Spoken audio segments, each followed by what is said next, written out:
Stargirl Chapter 26. We're right at the bottom of page 100 on the PDF. Chapter 26. Usually I saw her in the courtyard before school, but that day I didn't. Usually I passed her between classes at least once or twice before lunch. Not that day. In fact, when I looked over to her table at lunch, there was Dory Dilson as usual, but someone else was sitting with her. No Stargirl in sight. Coming out of the lunchroom, I heard laughter behind me, and then a voice, Stargirl's. What do you have to do to get somebody's attention around here? I turned, but it wasn't her. The girl standing, grinning in front of me, wore jeans and sandals, had burnt red nails and lipstick, painted eyes, finger rings, toe rings, hoop earrings I could put my hand through, hair. I gawked as students swarmed past. She made a clownish grin. She was beginning to look vaguely familiar. Tentatively, I whispered, Stargirl? She batted her chocolatey eyelashes. Stargirl? What kind of a name is that? My name is Susan. And just like that, Stargirl was gone, replaced by Susan. Susan Julia Carraway, the girl she might have been all along. I couldn't take my eyes off her. She cradled her books in her arms. The sunflower canvas bag was gone. The rat was gone. The ukulele was gone. She turned around slowly for my open-mouthed, dumbstruck inspection. Nothing goofy, nothing different could I see. She looked magnificently, wonderfully, gloriously ordinary. She looked just like 100 other girls at Micah High. Stargirl had vanished into a sea of them, and I was thrilled. She slid a stick of chewing gum into her mouth and chewed away noisily. She winked at me. She reached out and tweaked my cheek the way my grandmother would and said, "What's up, cutie?" I grabbed her right there outside the lunchroom in the swarming mob. I didn't care if others were watching. In fact, I hoped they were. I grabbed her and squeezed her. I had never been so happy and so proud in my life. We sailed through time. We held hands in the hallways, on the stairs, in the courtyard. In the lunchroom, I grabbed her and pulled her over to our table. I looked to invite Dory Dilson too, but she was gone. I sat there grinning while Kevin and Susan gabbed and gossiped over their sandwiches. They joked about her disastrous appearance on Hot Seat.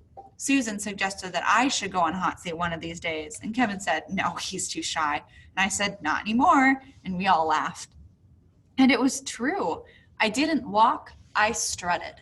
I was Susan Carraway's boyfriend. Me, really? That Susan Carraway? The one with the tiny barrettes and toe rings? Yep, that's the one, my girlfriend. Call me Mr. Susan.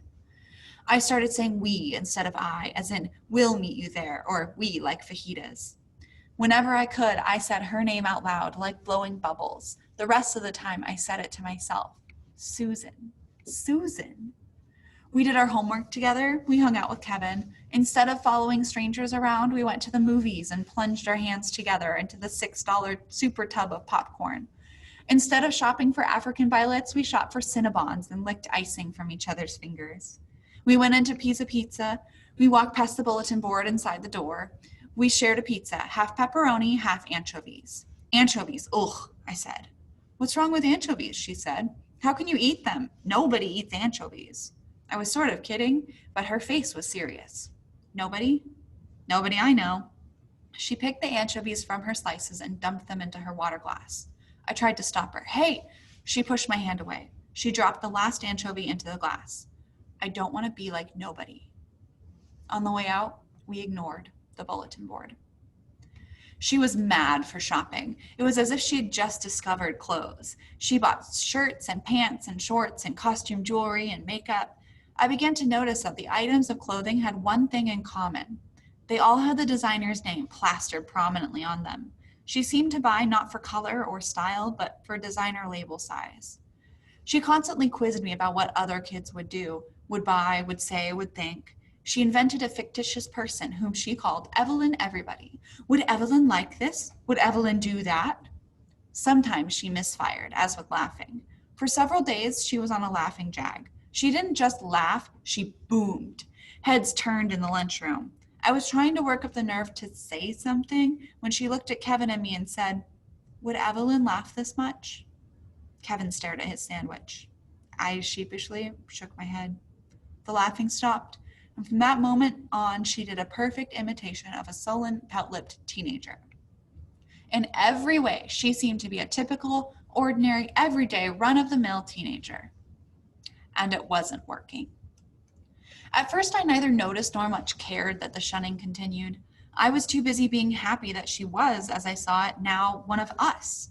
My only regret was that we could not play the basketball season over again. In my mind's eye, I pictured her aiming her incredible zeal and energy exclusively at the electrons. We could have won games on her cheering alone. It was she who said it first. "They still don't like me." We were standing outside the TV studio after school. As usual, people were passing by as if we weren't there. Her lip quivered. "What am I doing wrong?" Tears made her eyes even larger. I squeezed her hand. I told her to give it some time. I pointed out that the state basketball finals would take place in Phoenix that Saturday, and that would end the season and clear the way for her cheerleading crimes to be forgotten. Her mascara was muddy. I had seen her sad many times before, but always for someone else. This was different. This was for herself, and I was powerless to help. I could not find it in me to cheer up the cheerleader. That night, we did our homework together at her house. I ducked into her room to check out her happy wagon. There were only 2 stones in it. When I came to school the next day, there was something different about the buzz in the courtyard. The arriving students were milling about, some roaming at random, some in clusters, but as I approached, there seemed to be a distinct clearing around the palmetto. I wandered in that direction, and through the crowd, I could see that someone, Susan, was seated on the bench. She sat upright and smiling. She was holding a foot-long stick shaped like a claw on one end. Around her neck, dangling on a string, was a sign that read, "Talk to me and I'll scratch your back." She was getting no takers. No one was within 20 feet of her. Quickly, I turned away. I walked back through the crowd. I pretended I was looking for someone. I pretended I hadn't seen, and prayed for the bell to ring. When I saw her later that morning, the sign was gone. She said nothing about it. Neither did I. Next morning, she came running at me in the courtyard. Her eyes were bright for the first time in days. She grabbed me with both hands and shook me. "It's going to be okay. It's going to end. I had a vision." She told me about it. She had gone to her enchanted place after dinner the day before, and that's where the vision had come to her. She had seen herself returning in triumph from the Arizona State Oratorical Contest. She had won first prize, best in state. When she returned, she got a hero's welcome. The whole school greeted her in the parking lot, just like in the assembly film. There were streamers and confetti and tooting kazoos and horns blaring, and the mayor and city council were on hand, and they had a parade right then and there. And as she rode high on the back seat of a convertible and held her winner's silver plate up for all to see, and the happy faces of her classmates flashed in the sparkling trophy. She told me this, and she threw up her arms and shouted, "I'm going to be popular." The state contest was a week away. Every day she practiced her speech. One day she called over little Peter Sinkowitz and his playmates and presented the speech to us from her front steps. We applauded and whistled. She bowed grandly, and I, too, began to see her vision. I saw the streamers flying, and I heard the crowd cheering, and I believed.